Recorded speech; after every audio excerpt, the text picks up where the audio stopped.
tal? ¿Cómo le va? Un gusto saludarlo nuevamente en este espacio de Análisis Catalejo, que es una coproducción de Canal 44 y el Centro Universitario de Ciencias Sociales y Humanidades, el CUCH, de la Universidad de Guadalajara. En la emisión de hoy en Catalejo hablaremos de un tema importante que forma parte de la historia sociopolítica y hasta cierto punto económica también de Guadalajara y que tuvo relevancia en el ámbito nacional. Hablaremos porque se van a cumplir ya, de hecho se están cumpliendo y se cumplieron en estos días 50 años de la Constitución de la Liga Comunista 23 de septiembre, es el tema en la emisión de hoy y para ello hemos invitado al doctor Armando Rentería Castillo. Él es ex militante de la Liga Comunista 23 de septiembre, expreso político y ex académico de la Universidad de Guadalajara. Doctor, bienvenido, gracias. Muchas gracias por la invitación. Muchas gracias. Es un honor estar aquí en nuestra alma mater. Muchas gracias, doctor. Programa.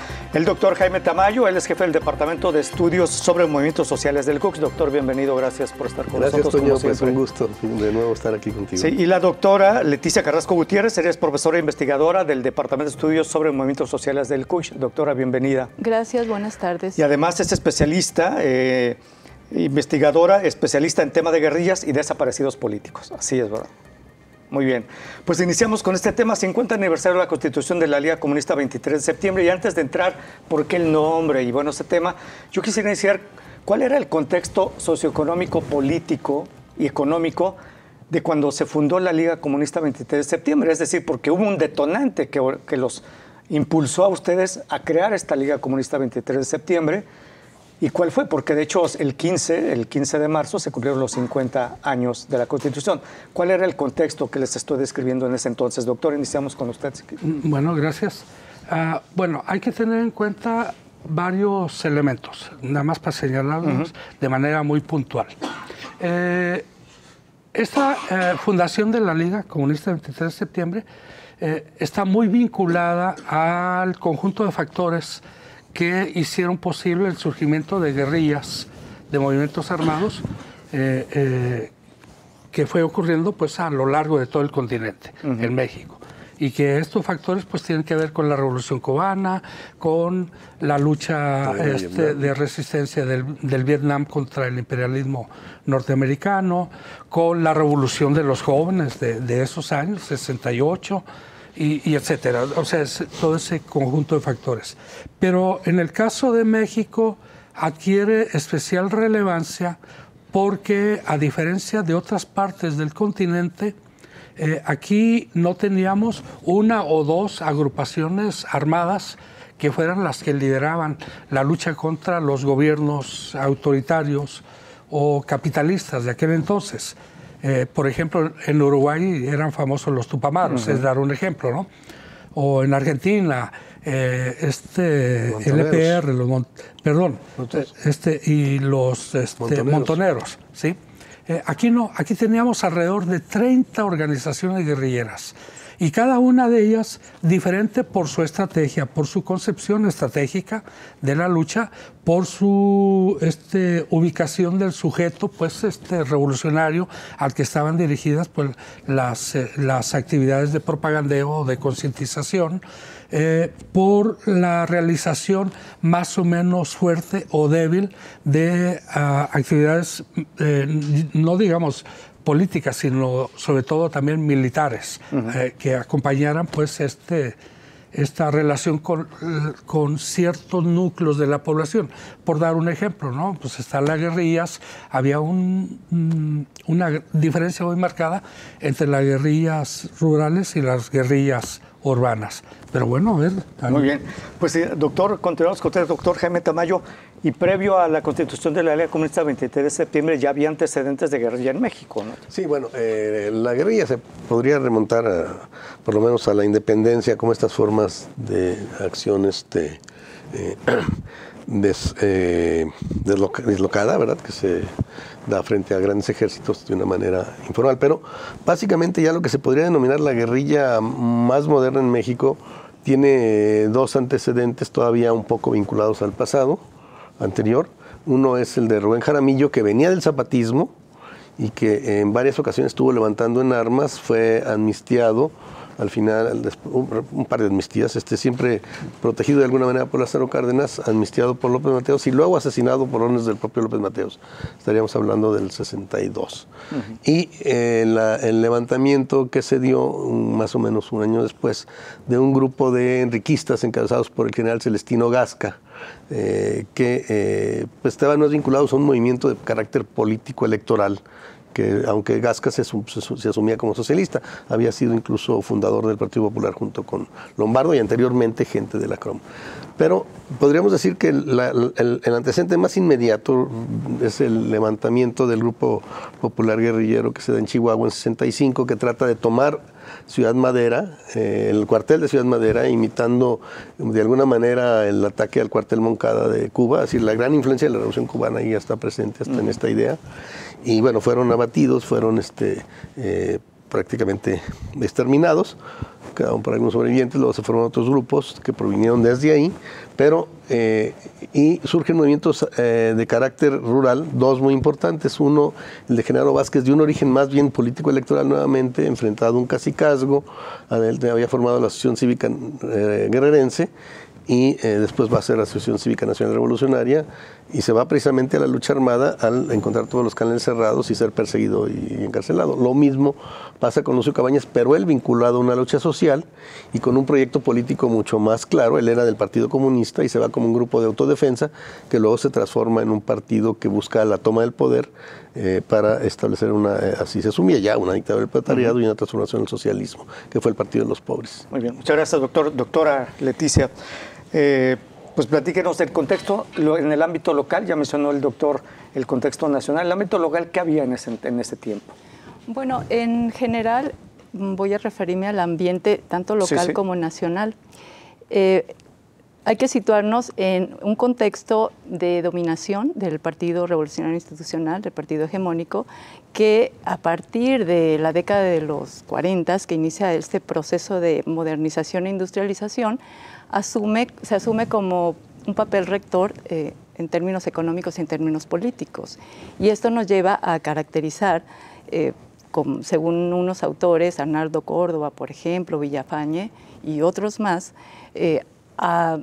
el Partido Revolucionario, el régimen como autoritario, como corporativista. Y yo pienso que la clave también para entender el surgimiento de las manifestaciones armadas, como también de los movimientos sociales en general, tiene mucho que ver con ese predominio corporativo del régimen que prácticamente ocupaba toda la vida social, económica, política, cultural. Aparte era un dominio ideológico.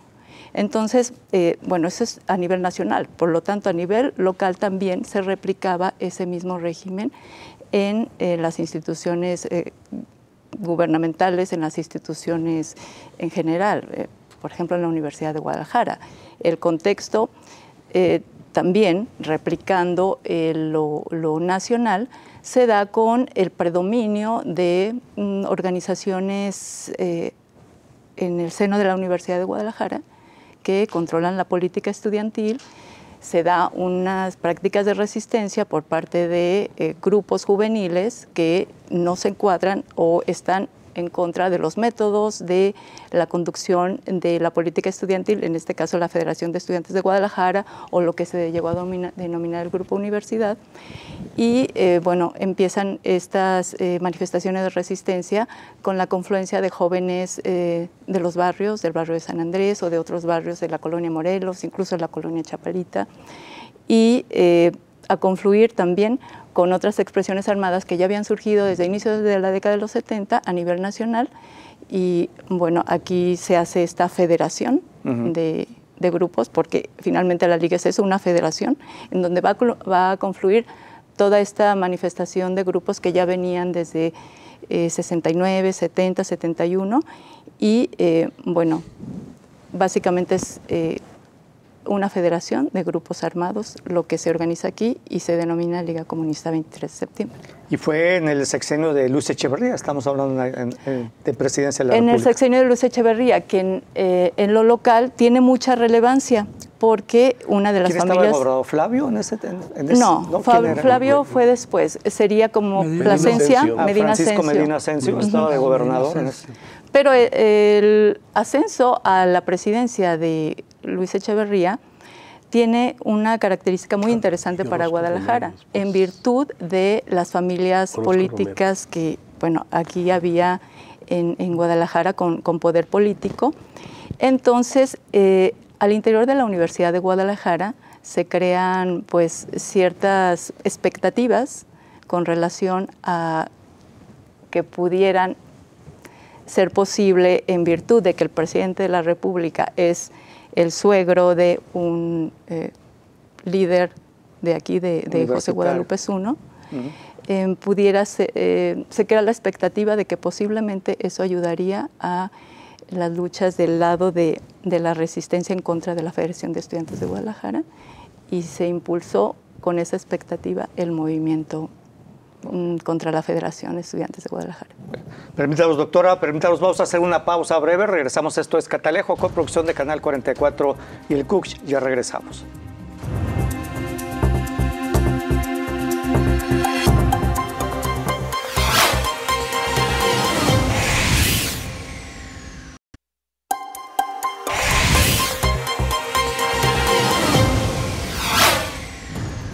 Bueno, gracias por seguir con nosotros. Esto es Catalejo, una coproducción de Canal 44 y el CUCH, y el tema es el 50 aniversario de la Constitución de la Liga Comunista 23 de septiembre.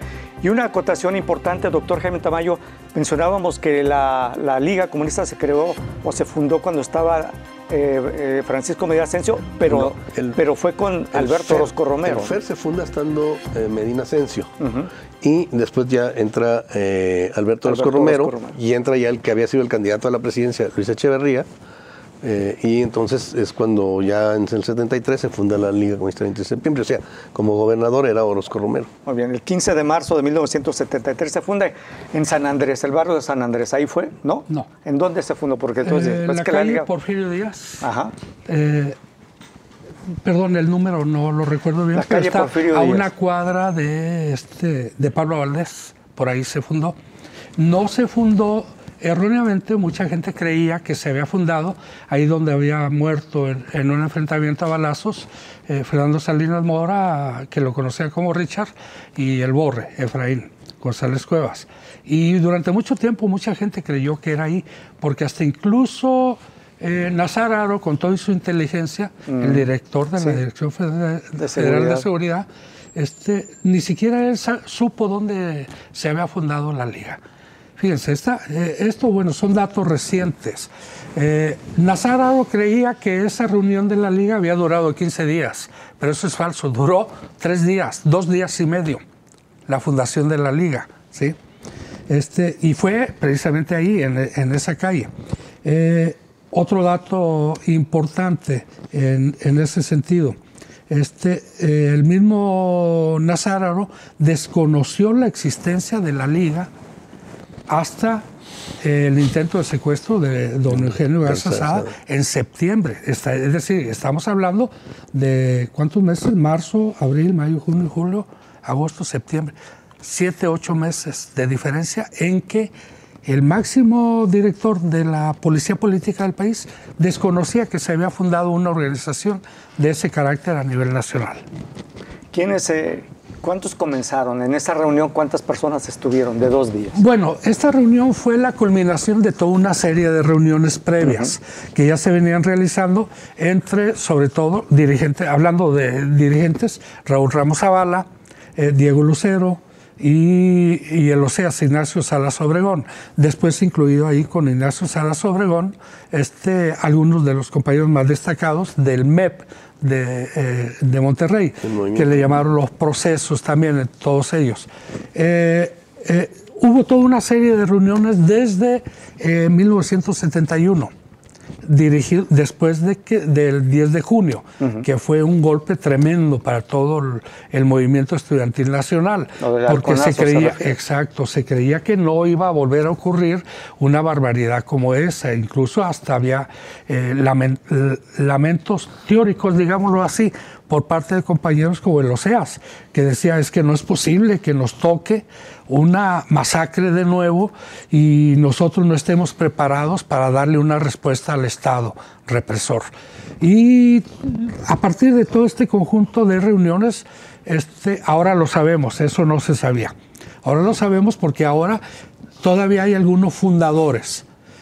Fundadores yo los ubico entre aquella gente que estuvo ahí el día de la fundación. ¿Usted estuvo ahí? ¿Verdad? No, yo no estuve. Pero sí quedan por ahí que sobreviven alrededor de unos 4 o 5 compañeros. Y estos 4 o 5 compañeros son los que han dado todas esas precisiones. Testimonio, ¿no? Sí, de manera que, por ejemplo, quien financió ese operativo fueron los lacandones de David Jiménez Sarmiento.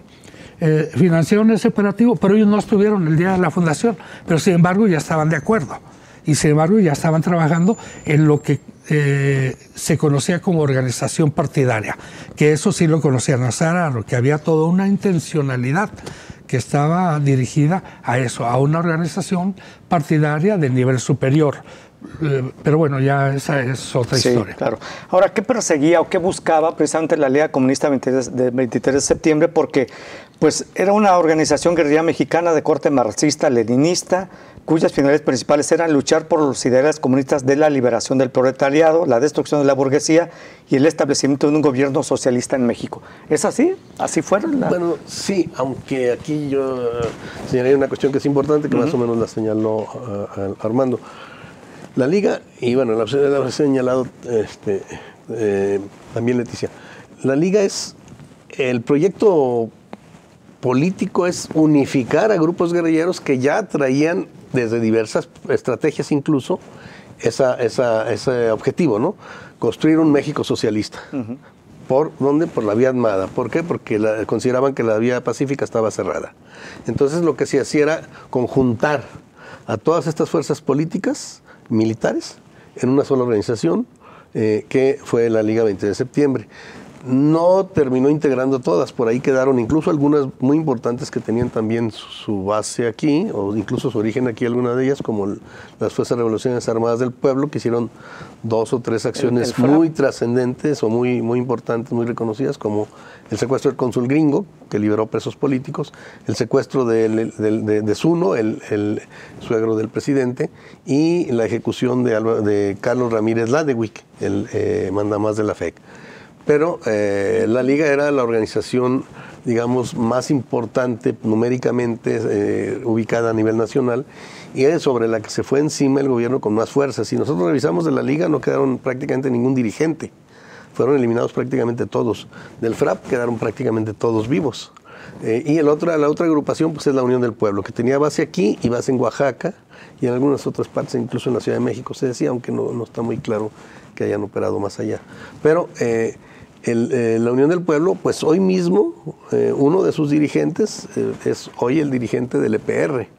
¿Sí? Entonces, digamos, en ese sentido es la organización que perduró y persistió y está presente hasta la fecha.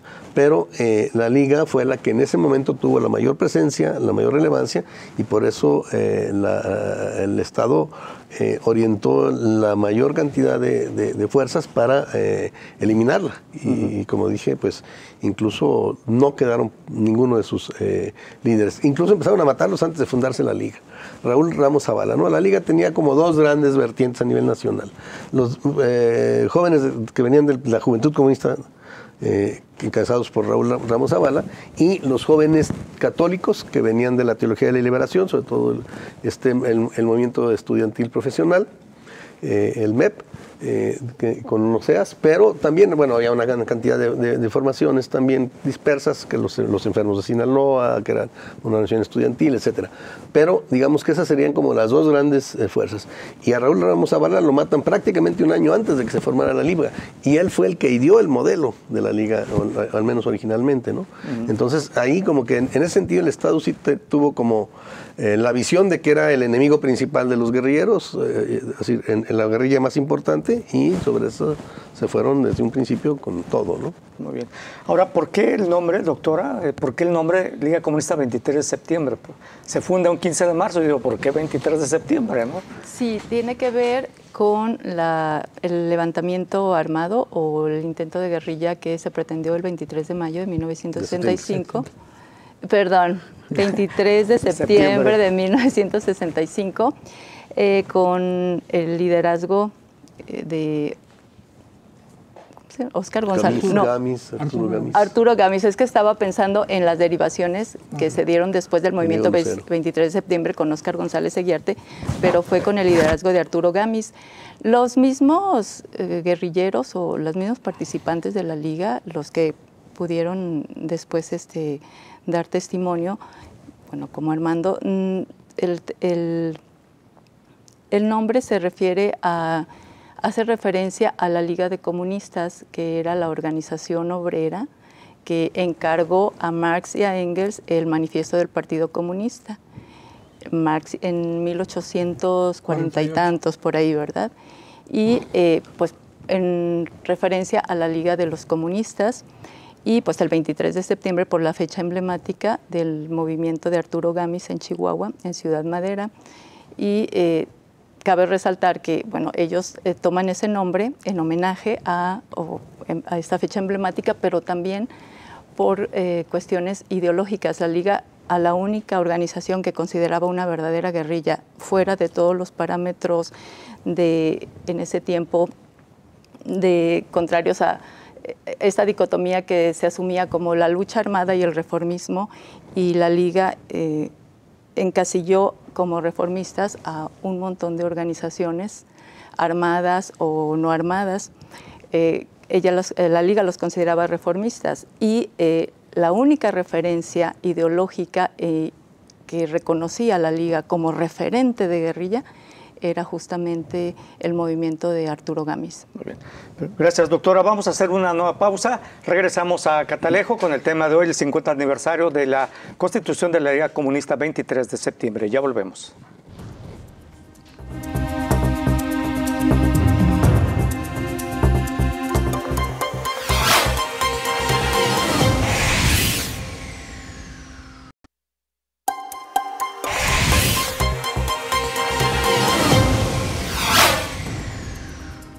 Gracias por seguir con nosotros. Esto es Catalejo, coproducción de Canal 44 y el CUSH.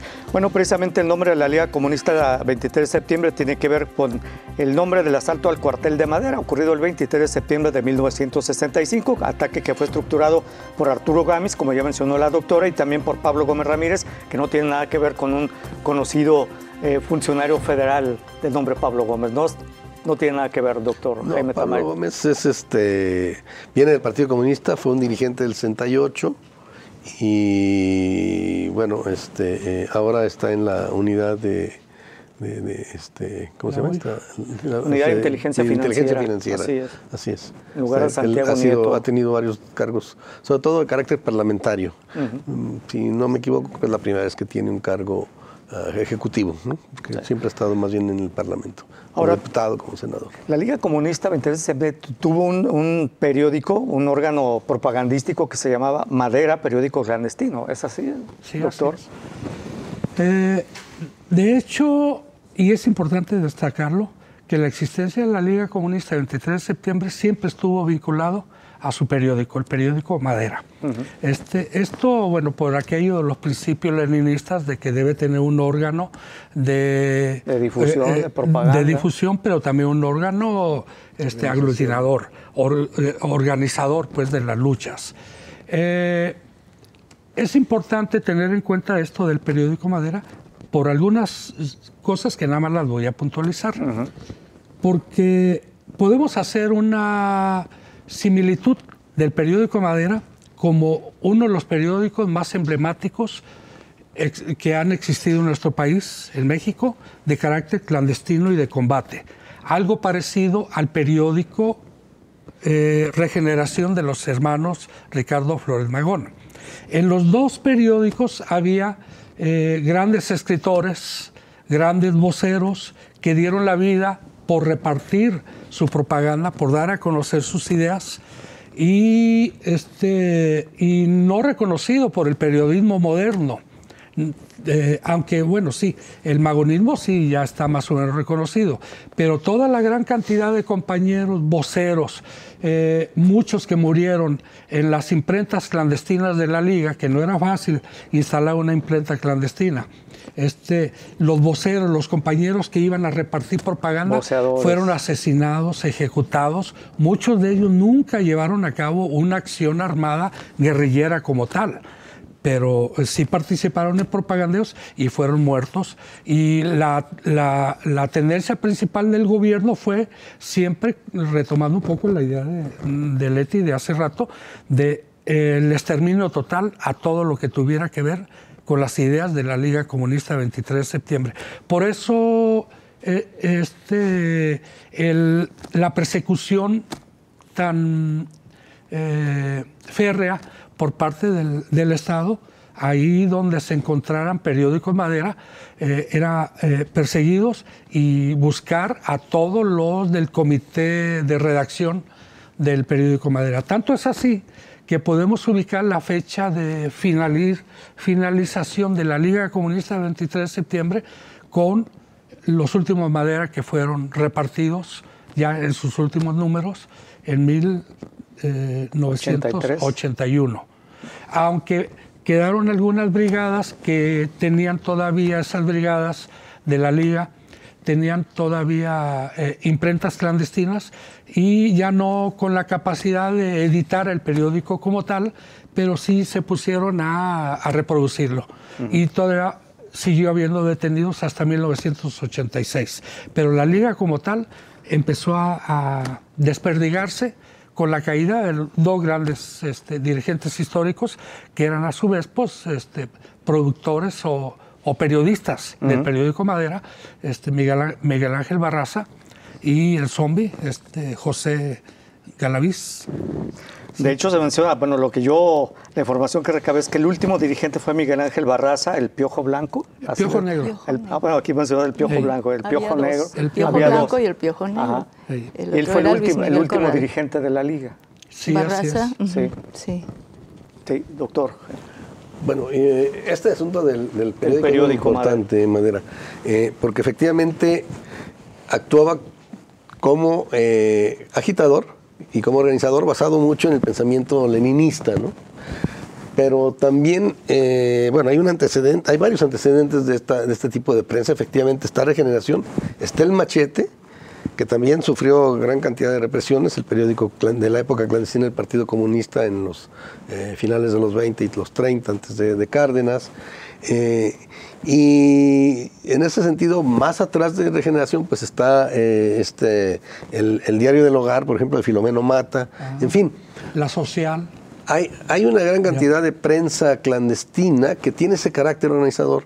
En el caso de Madera, efectivamente, lo que es muy importante interesante es cómo lograron sobrevivir, a pesar de que parecía que el Estado se enfocaba incluso, si no más, por lo menos tanto contra los grupos, las brigadas armadas propiamente, como contra los que publicaban en la revista, ¿no? Bueno, aquí la famosa toma de la imprenta que tenían por Cruz del Sur, ¿no? Por ejemplo, y pusieron una matazón ahí, en fin.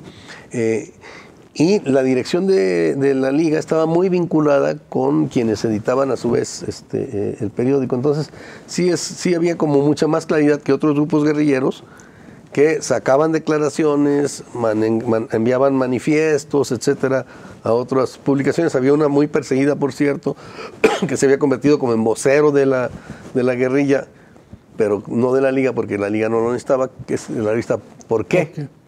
Ahí en Lucio Cabañas, Genaro Vázquez y algunas otras organizaciones enviaban sus documentos y los publicaban, ¿no? Porque no tenían el interés o las condiciones para crear una prensa propia. Y la Liga sí lo hizo, ¿no? Es decir, como lo hizo, como en su momento el Partido Comunista con El Machete, o luego La Voz del Pueblo, La Voz de México, etcétera, o aquí localmente La Voz del Pueblo.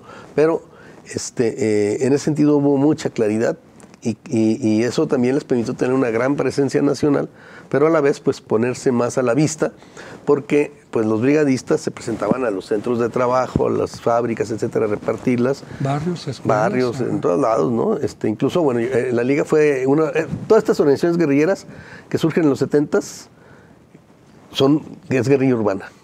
La guerrilla rural era Lucio Cabañas y Genaro Vázquez antes del 68, en 67. Sí. Pero la Liga llegó a tener un brazo armado rural en lo que le llaman el Cuadrilátero de Oro, allá en Sonora y Chihuahua, ¿sí?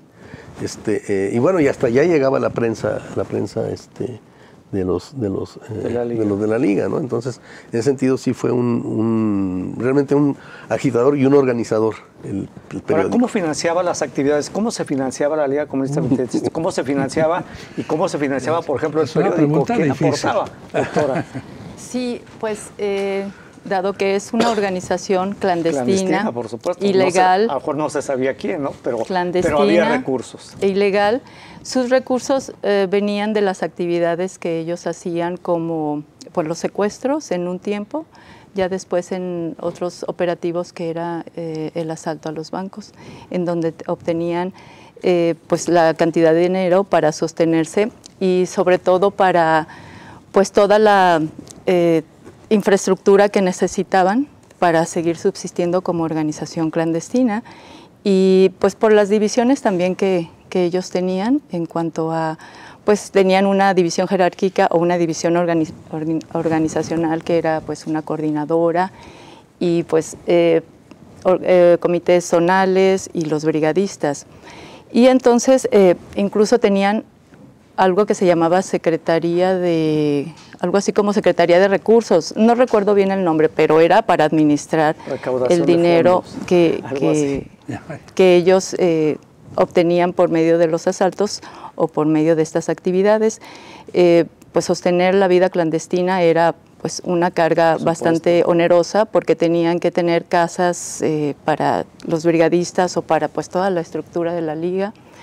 También proveer de los recursos materiales a todos la dirección para sus reuniones, pues para el sostenimiento de todos los brigadistas y de lo que llegó a denominar Ignacio Arturo Salas como, él se asumía como guerrillero profesional de tiempo completo, entonces así muy categórico, y pues de ahí tenían que financiar entonces la infraestructura, los recursos que tenía que vivir. Él, que se ostentaba como guerrillero profesional de tiempo completo, pues supongo que tenía, no sé si había sueldos, se manejaba así, porque él de algo tenía que vivir y su familia también, ¿no, doctor? Había una especie de estipendio o de sueldos que se proporcionaban a los compañeros que eran profesionales.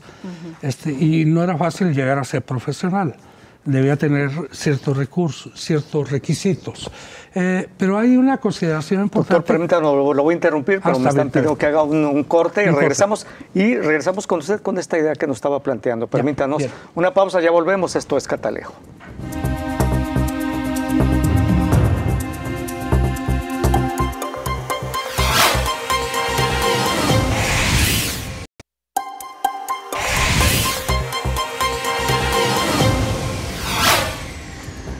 Bueno, continuamos. Gracias por seguir con nosotros. Doctor, Armando Rentería estaba con el tema de estipendios, mencionó, ¿no? Sí, algo así.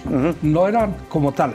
Esa palabrita yo me la traje de Cuba, porque era lo que nos daban allá en Cuba a los estudiantes. Pero sí había para los compañeros que se profesionalizaban una cierta cantidad de dinero que se daba. Casi nunca ajustaba, porque pues había que estar invirtiendo en muchas cosas que no eran fácilmente previsibles. Pero de todas formas, que yo sepa, nunca hubo una gran preocupación por el asunto del dinero en cuanto a que andar, ¿cómo le llaman? De cuentachiles y ese tipo de cosas. No, simplemente se decía, se ocupa más dinero, bueno, hay que invertir más dinero. Pero alrededor de todo esto, ya en el continente, en todo el continente, en América, había toda una serie de comprensiones teóricas acerca de lo que significaba el hacerse de dinero y el uso del dinero para actividades revolucionarias. Doy el ejemplo. No le dábamos el nombre de robo o asalto a los bancos, decíamos expropiaciones. Expropiación porque, de acuerdo con Carlos Marighella, significa pues que estamos recuperando un dinero que la burguesía se apropió de manera impaga al trabajador, y lo único que hacemos es recuperar ese dinero que el burgués se apropia mediante la plusvalía ¿sí? Absoluta o relativa, pero que sin embargo esa apropiación se la queda a él, y lo que hacíamos los revolucionarios es recuperar ese dinero a través de secuestros o de asaltos a bancos, y le llamábamos expropiaciones. Expropiación. Así como eso había otros lenguajes también, otros claves, digámoslo, de alguna manera. Muy bien. ¿Sí? Muchas gracias, doctor. Y bueno, ¿cuáles serían las principales actividades o operativos que llevó a cabo la Liga Comunista 23 de septiembre?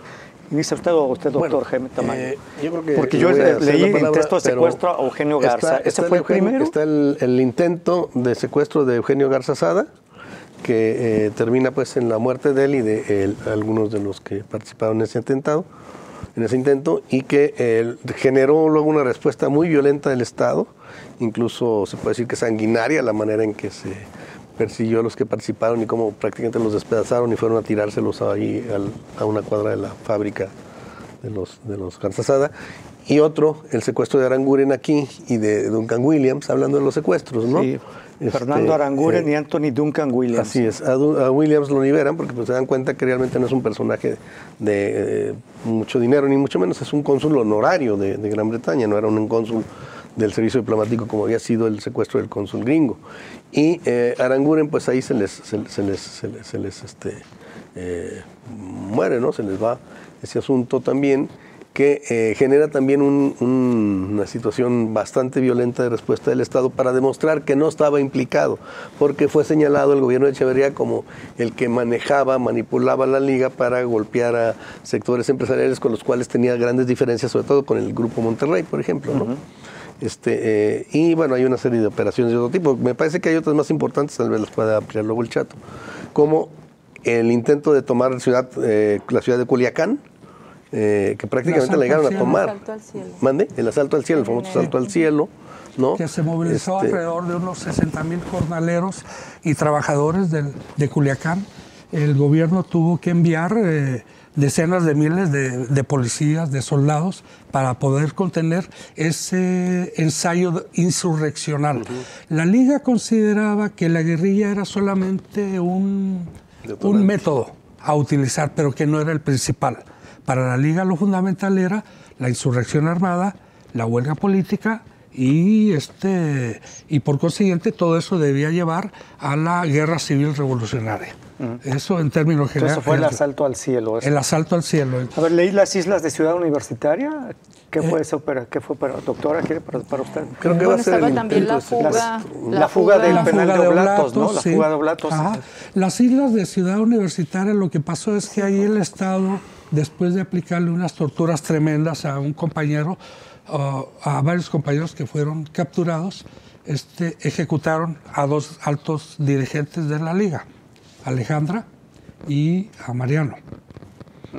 Y otro momento que es muy importante, que también determina ciertas cuestiones en la reacción del Estado, es el intento de secuestro a Margarita López Portillo. Sí. Ya siendo que era, creo que candidato todavía a López Portillo. Pero ¿no? en lo general, Como lo acciones más importante espectaculares. para la Liga no era tanto ninguna acción armada de esas que estamos mencionando. Lo más importante era saber cómo planificar un operativo que era necesariamente militar para poder hacer un reparto de propaganda masivo en algún lugar, sea en la universidad, en alguna universidad, sea en algún barrio o, por ejemplo, muchos repartos que se hicieron en las zonas industriales de la Ciudad de México, que eran todo un operativo militar, porque la policía incluso tenía guardias especiales en cada fábrica para simplemente detectar cuándo iba a haber un reparto de propaganda. Y ya se sabía que ese reparto no tenía que durar más de 5 o 10 minutos. Tenía que ser rápido porque inmediatamente se movilizaba policía y ejército para llegar a capturar compañeros. Pero esos eran los operativos más difíciles. ¿La fuga Mucho del penal más de difícil. Oblatos en qué consistió? ¿Cómo? ¿La fuga del penal de Oblatos en qué consistió el operativo, doctora? Sí, se fugaron 6 miembros de la Liga Comunista. Fueron a rescatarlos, ¿no? ¿O se Bueno, fugaron era ahí? parte del operativo. Los estuvieron esperando por la zona, cercana ahí al penal, pero pues fue un operativo que estuvieron preparando durante pues un buen tiempo con mucho ingenio. Lo que recuerdo que decían los familiares era que, por ejemplo, entraban, pues, que les pedían estambre, ¿no? Bueno, ahí va, estambre. O que el arma que se la pusieron así, un arma, no sé si sea así, tal cual, en la comida. No estoy segura, son versiones extraoficiales. La mamá de Enrique Pérez metió pistolas en una olla, ¿no? De la comida. comida. Entonces fue como un operativo que se armó tanto adentro como afuera, como con otros miembros de la Liga. Lo que sí, yo recuerdo que, incluso yo lo recuerdo, se fue la luz por la zona, en una amplia zona de Guadalajara. Ya después supimos que fue parte de ese operativo, porque fue una práctica también de sabotaje de la Comisión Federal de Electricidad para posibilitar la fuga, que salieron 6 fugados, que fue Francisco Mercado Espinosa, fue Antonio Michel, fue el Guaymas, Mario Álvaro Cartagena, y los otros 3 se me olvidan. El Tenebras, también Enrique muy importante. Sí. Y Armando Escalante. Armando Escalante. Y también Villela. Villelas. El Billetes. Villela. Sí, Villela. Bueno, antes de irnos a la pausa, yo quisiera preguntar, hay 2 hechos que yo recuerdo siendo niño, y no sé si participó la Liga Comunista o tuvo que ver en los almacenes Franco. Los almacenes Franco y luego la juguetería Ramar, ¿no? ¿No tuvieron la Liga no hacía esos operativos. La Liga nunca puso bombas. No. Ni en la juguetería Ramar. Ese fue el pretexto que ellos utilizaron para poder hacer la ejecución. Lo que pasa es que en la casa de Richard pensaban, la información que ellos tenían, pensaban que se iban a encontrar a 15, 20, 30 compañeros de la naciente Liga, pues de la organización revolucionaria en ese entonces, y por eso mandaron a 2 batallones del ejército, alrededor de 80 soldados, y rodearon con policías y todo. Pero en la mañana temprano incendiaron ellos con toda intención la juguetería Ramar para poder ante la opinión pública tener el pretexto de decir de por qué ejecutaron a la gente ahí, cuando que realmente había pocos. Sí, y a los 2 lo de Franco que murieron sí fue un ellos. operativo de Unión del Pueblo. Lo de la Ramar sí fue un montaje, eso ya está bien conocido, efectivamente. Muy bien. Bueno, pero entonces vamos a hacer una pausa, regresamos a Catalejo ya en la parte final con las conclusiones de este tema. Ya volvemos.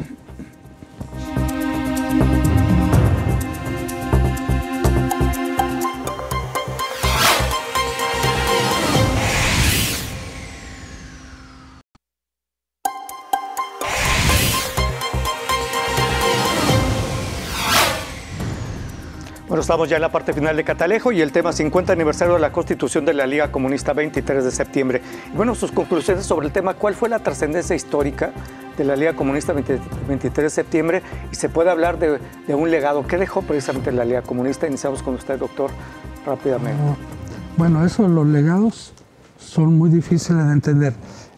Pero analizándolo un poco en un plano del materialismo histórico, de la dialéctica por la que van atravesando las luchas sociales, podemos decir que a consecuencia de esa lucha armada surgió algo inesperado para todo el mundo, incluso para las organizaciones armadas, que fueron los organismos pro defensa de presos, perseguidos, desaparecidos, Eureka, es decir, fueron los organismos de derechos humanos, hoy conocidos como derechos humanos.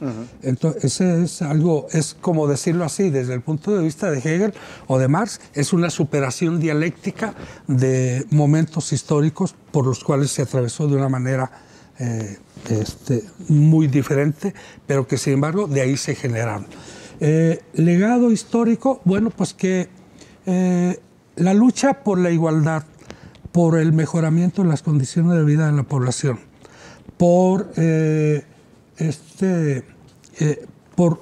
transformar este país no se ha detenido y la Liga es apenas un momento de quiebre del sistema patriarcalista, el sistema dictatorial y que prevalecía en aquel entonces, pero que pues somos lentos en México para poder llegar a arribar a cambios importantes. Y además de lentos, repetimos toda una serie de barbaridades que en aquel entonces se cometieron y que sin embargo al cometerse y no haber encontrado solución o no haberse visualizado pues una respuesta más humana, pues ha originado las barbaridades que vemos ahora de más de 100,000 desaparecidos, de las ejecuciones extrajudiciales, que los iniciadores de todo eso pues fuimos los compañeros de la Liga, las torturas infames por las que atravesaron no solo compañeros hombres, también mujeres, también madres de familia. Y todo eso apenas ahora se está empezando a conocer. Muy bien. Muchas gracias, doctora. La trascendencia histórica de la Liga. Sí, yo pienso que lo que podemos entender o llegar a comprender lo que hizo la Liga en el periodo de su emergencia tiene que ver con que hay que entender su significado. ¿Qué significa la emergencia o que haya surgido la Liga Comunista 23 de septiembre en un contexto donde predominaba un Estado corporativo en el que no solamente dominaba ideológicamente, políticamente, económicamente, sino que no daba ningún margen para que el individuo se manifestara en términos de pues, sus necesidades, sus preferencias políticas. Todo estaba encuadrado en la ideología del régimen priista. Entonces, que haya surgido de forma radical un grupo como la Liga para impugnar la legitimidad de ese régimen me parece muy valioso en un contexto en donde se asumía que pues no había posibilidades de cambio porque ese régimen lo copaba todo y comprendía todas las expresiones políticas, económicas, sociales, culturales del país, casi como en el periodo porfirista en cuanto a la cultura, en cuanto a lo político. El que haya surgido la Liga Comunista impugna la legitimidad. O sea, la Liga no está por el reformismo, no está por luchas reformistas. Va con todo en sentido de asumir un comportamiento de impugnación de la legitimidad y eso para el régimen era imperdonable. Bueno. Es por eso es que se persigue con tanto encono a simples brigadistas que traían el periódico clandestino Madera. ¿Por qué? Porque la Liga representaba esa tradición o se concretiza y esa tradición de resistencia y lucha que pues históricamente hemos tenido aquí en el pueblo mexicano. Gracias, doctora. Doctor Jaime Tamayo. Brevemente. Mira, yo vería como dos grandes aportaciones a la actualidad.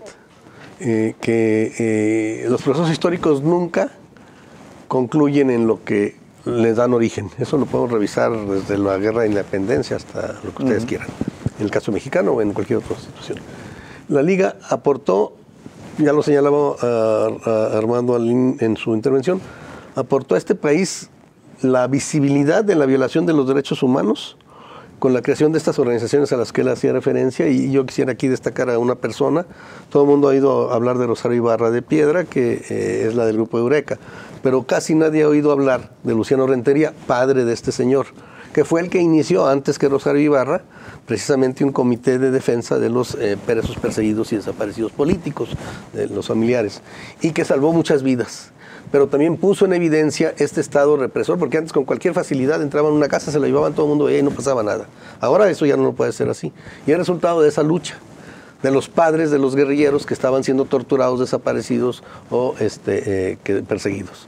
Entonces es una cuestión muy importante. Pero también dieron como resultado, cosa que no se proponían, el inicio de la transición democrática en este país. Si algo dijo el que hizo la propuesta de la reforma del 77, que arranca todo esto, que es Reyes Heroles, es que no había que despertar al México Bronco y que lo estaban despertando. Y el México Bronco es la guerrilla, y que había que abrir canales de participación política. Y entonces se inician una serie de reformas que van a culminar con la gran reforma de Zedillo, ¿verdad? Que trae una democracia, como yo he dicho, coja, así tuerta y manca, pero finalmente es una democracia electoral que no la había y que es producto en buena medida esta lucha, mucho más que otro tipo de luchas, ¿no? Yo diría que esas son así como las dos grandes aportaciones. Y por supuesto hay toda una cultura, digamos, de resistencia que surge también con esto, del derecho a expresarse, a disentir, a defenderse en la disidencia, como lo hicieron en algún momento los Panteras Negras en Estados Unidos, ¿no? Bueno, aquí la Liga en ese sentido también recuperó el derecho de la sociedad a expresarse, aún contra la opinión del Estado y a defender su derecho a expresar esta oposición, ¿no? Y otra serie de cuestiones que van a crear una cultura democrática más moderna, una cultura más participativa y sobre todo también una cultura de carácter socialista en un segmento de la población que busca un cambio revolucionario. Muy bien, muchas gracias, doctor. Les agradezco a ustedes tres que hayan estado con nosotros. Doctor Armando Rentería, muchas gracias. Doctora Leticia Carrasco, muchas gracias. Doctor Jaime Tamayo, como siempre, muchas gracias. Gracias a ti. Sobre todo, muchas gracias a usted. Nos vemos y escuchamos en la siguiente emisión de Catalejo, coproducción de Canal 44 y el CUSH. Muchas gracias.